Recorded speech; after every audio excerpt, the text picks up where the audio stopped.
Alright, let's crack some Tomica and Kyosho, and I think there's probably a couple other brands in here. I'm going to start with this Tomica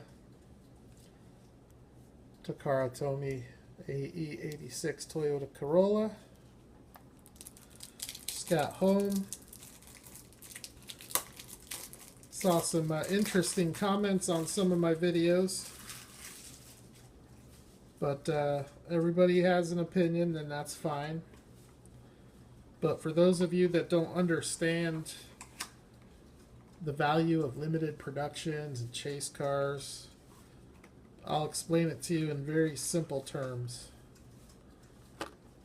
Diecast cars are just like anything else in life. The ones that are more rare and harder to find are more collectible and more valuable and more sought after.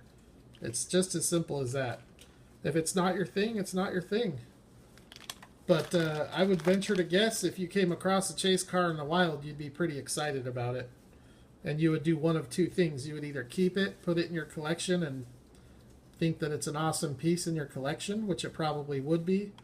Or you would sell it for close to what the going rate is and use that money to buy other stuff that you collect.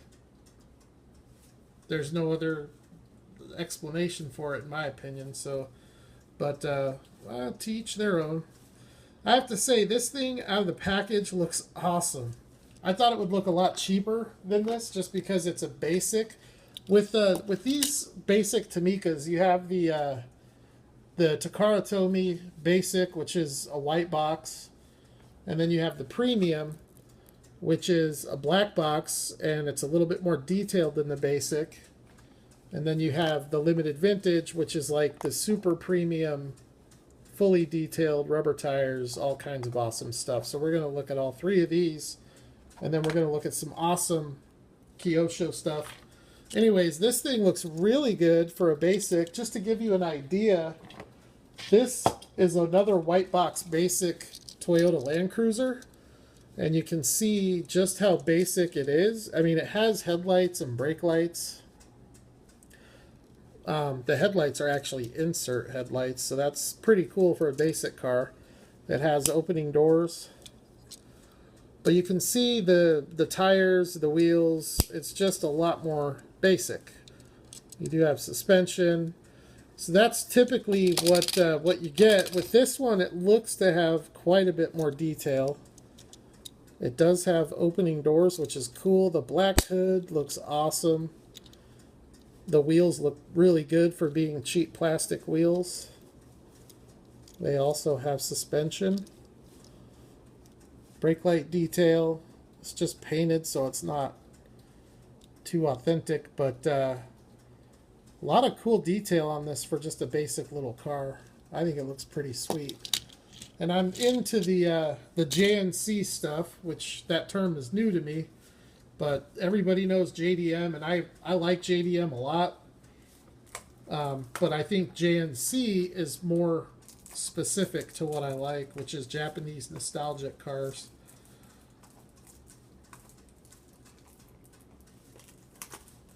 Or, yeah, JNC. So it's a new term that I think is more accurate for me. So I'm going to start using it because I like JDM, but it's the classic JDM that I dig more so than the modern stuff. But I do like a lot of the modern stuff with the Nissans. So this is the Toyota Celica GT4, and I saw just today they're coming out with a Supra. So I look forward to getting that one. I don't think it'll be as nice as the Tamiya one that I have, but I'll still get it because there aren't a lot of there are not a lot of nice Toyota Supras out there. The Hot Wheels one is not that nice. Even for a dollar car, I don't think it's that great. So let's take a look at this Celica, and then you'll be able to see some of the differences from the basic to the premium. It's all painted detail with the headlights and the brake lights and the indicators, wheels. Got a rear view mirror up in the windshield. the spoiler. But even the brake lights, the indicator is separate. You have the Toyota badging. So a lot of really cool detail in this car too. And I do have a few of these ones now with the Nissan 300Z, the Honda NSX, and I've got the Subaru WRX, and a couple of Skylines. So typically if I'm going to go for something like this, I just go for the Tomica Limited Vintage. But some of these castings like this one, I don't think you can get with the Limited Vintage. The suspension's really cool. It'd be awesome if you could just slam it, which I suppose if you were a customizer you could, but I am not. But a couple of awesome Toyotas, I think. And then the last one is the Limited Vintage, and you'll see if you haven't seen these, there's a huge difference in the detail and the quality.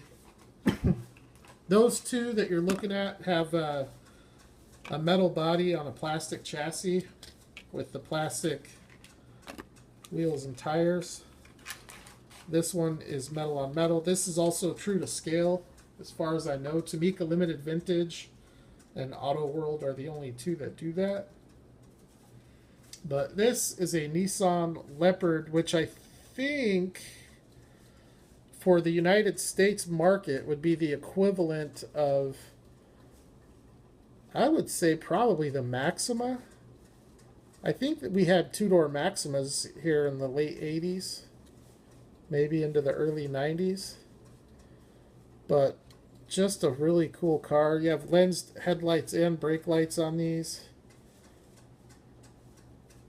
Some of the best detail out there. These are prototypical wheels, which are accurate to the factory wheels that came on the car. A lot of detail in the lensed headlights. Nice side view mirrors. So a really cool car. I like that Nissan. So that's your basic, premium, and limited vintage. And I'm not sure if those are the proper terms for it, but gives you the kind of the gist of it. You have a good, a better, and a best. So now we're going to crack open some Kyosho stuff. Some of it is not Kyosho, but I'm going to start with the non-Japanese stuff first. We'll start with this Mclaren P1.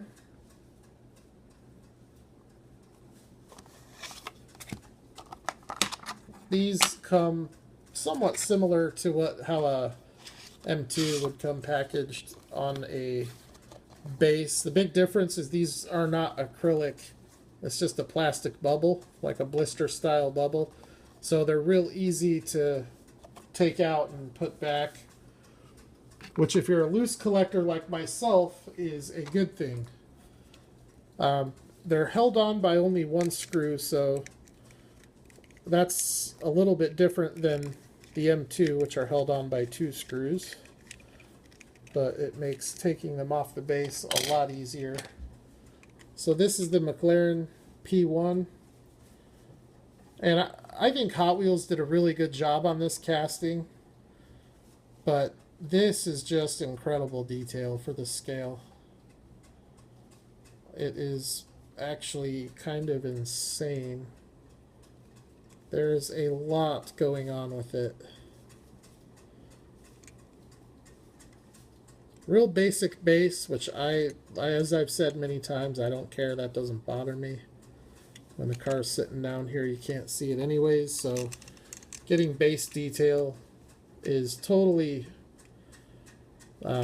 meaningless to me. It doesn't mean anything to me.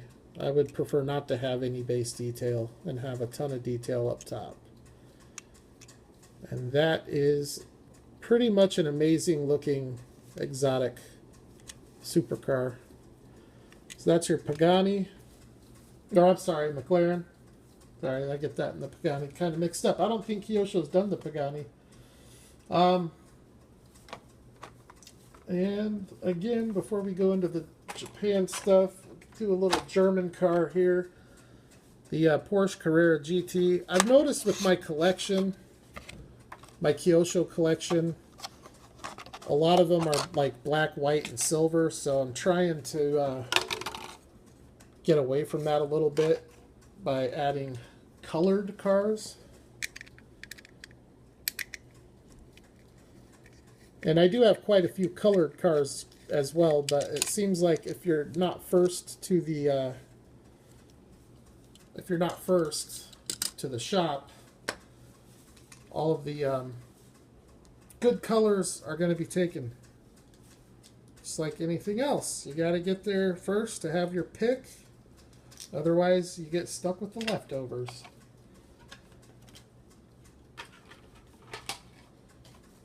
And that's a big reason why a lot of mine are silver and white and black. But it's not a big deal to me because they're still awesome castings and I'm still really happy to even get them. The more of this stuff I pick up, the more I want. It is right now my favorite thing to collect. It's like collecting exotic green light cars or limited, not limited, but like Japanese nostalgic cars, picking them up with green light quality detail or better, maybe even Auto World quality detail. Look at those lens headlights. I mean, that's a plastic insert. You can see the light inside of the insert. Just an extreme amount of detail for such a small scale car.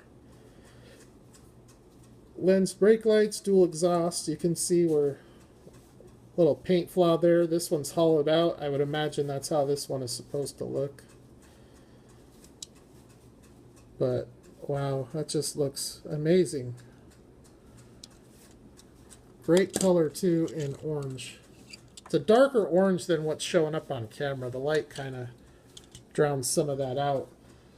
So now the rest of these are Japanese, so we'll start with this because this is the one. I'm not sure what brand it is. It looks kind of like a Kyosho, but the packaging is not Kyosho. So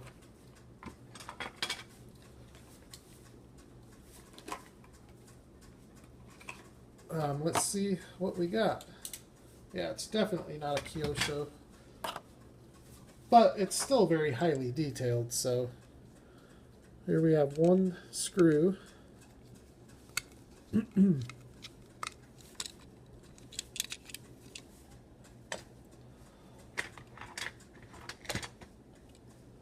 So there is your base. It is Kyosho. Wow. I wonder if it's an older one. I've never seen packaging like that from Kyosho. It definitely has a Kyosho look to it, but it's another cool example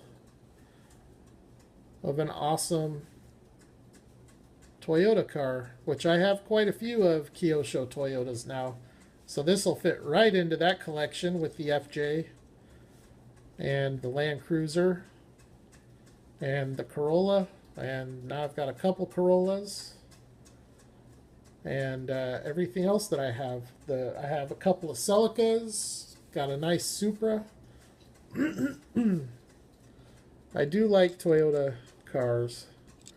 So it's an interesting little casting. It's not the best. I like the old MR2s a lot better, especially the early 90s MR2s.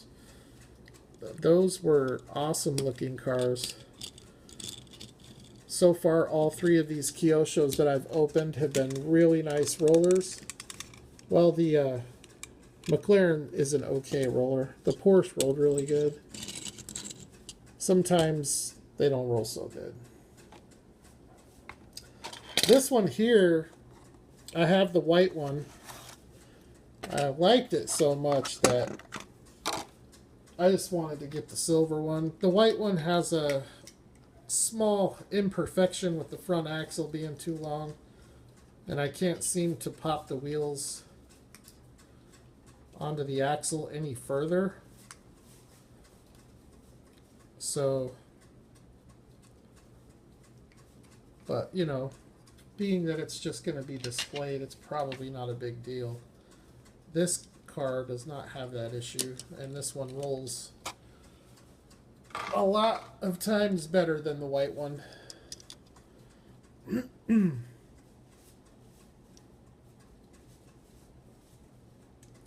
Man, that is a nice looking car. It's a nice looking color. Just metal flake silver. There's your lensed insert headlights there.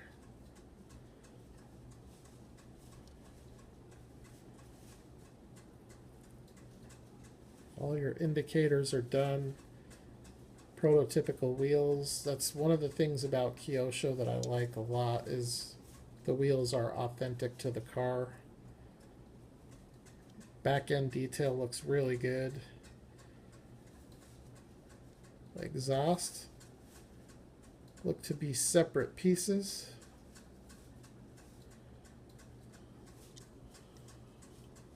Side view mirrors, just another awesome piece. I've got 3 more and I'm already 16 minutes in, so so that was the Mazda Rx-7. Here we have the Mazda Savannah Rx-3, and I have one of these from Aoshima. I got a box at 12 that had some old Skylines and had a Nissan Laurel, some other cool JNC stuff. But the Rx-3, I think, from like a 1 to 64 scale standpoint, was my favorite of that box.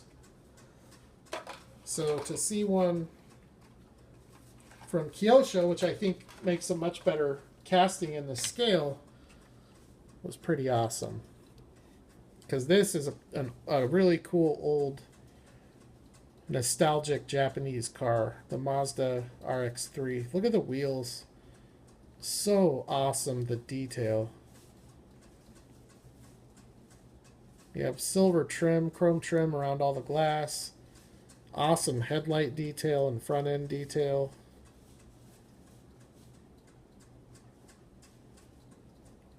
Really nice grille. Tread on the tires. And a really nice back end.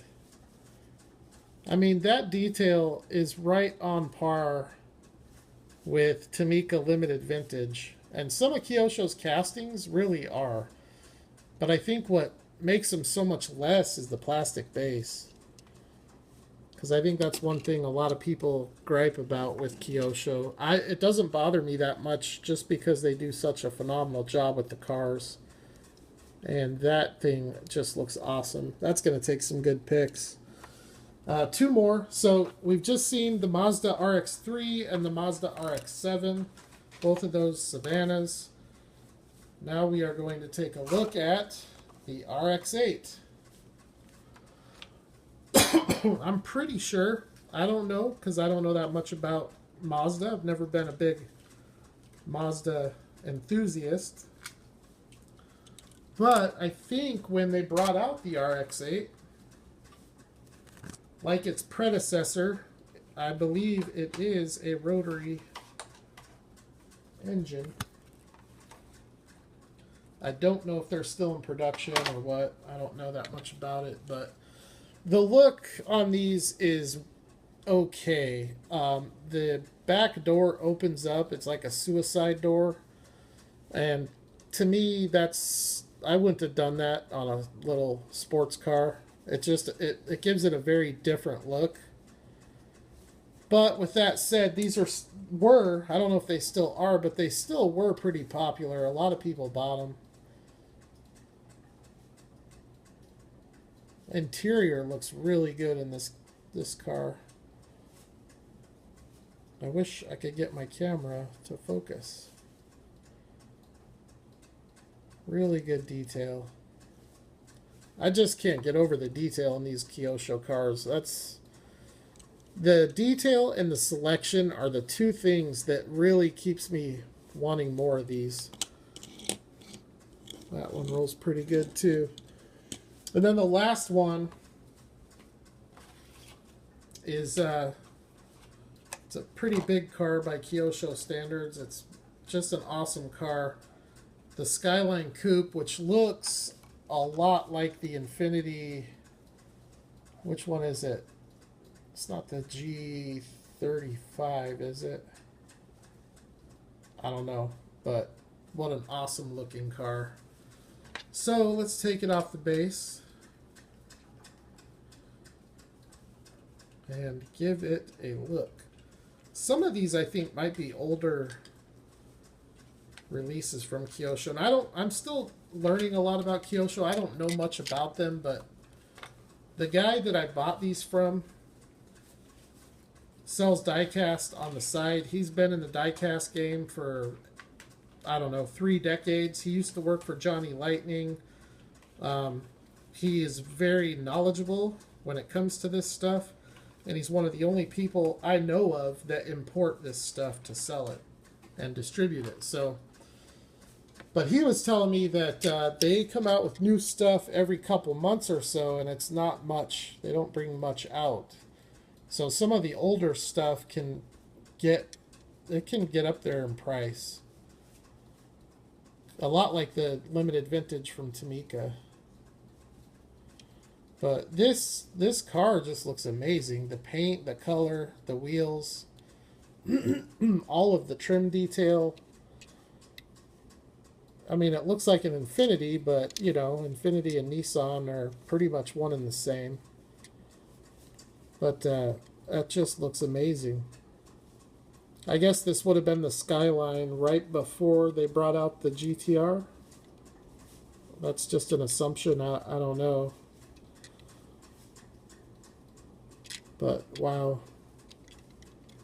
Amazing little car. So, that is some really cool diecast. I love opening up a bunch of import stuff like this. That's right now my favorite stuff to crack open. I do have some awesome Greenlight stuff on the way. It's been confirmed. It's shipped. Should have it Monday or Tuesday at the latest. So I still love cracking my Greenlight, but right now this is my favorite thing to collect. It is what I enjoy the most. And I think it is what looks the best. But that is subjective, and obviously I think a lot of why I feel that way is because this stuff you can't get from any American made, or I shouldn't say American made, but American brand, whether it's Auto World or Greenlight or Johnny Lightning or even Hot Wheels. Even in the premium Hot Wheels line, you don't get nearly the detail that you get with these. So for those reasons, you have to branch out and go into Kyosho or Tomica. A lot of you guys already know what I'm talking about. A lot of you guys already collect this stuff. Some of you have started collecting it since watching some of my videos. But be careful, because the more you buy, the more you're going to want to buy. If you're into the detailed stuff. So, thanks for checking it out. It's kind of late, so I don't know if I'm going to get the other video up tonight or not. If not, it'll be tomorrow. It's going to be a full-out Hot Wheels retro entertainment video, so there will be a lot of cool stuff shown in that video. But until then, you all have a good night, and I'll holler at the next one. Happy hunting.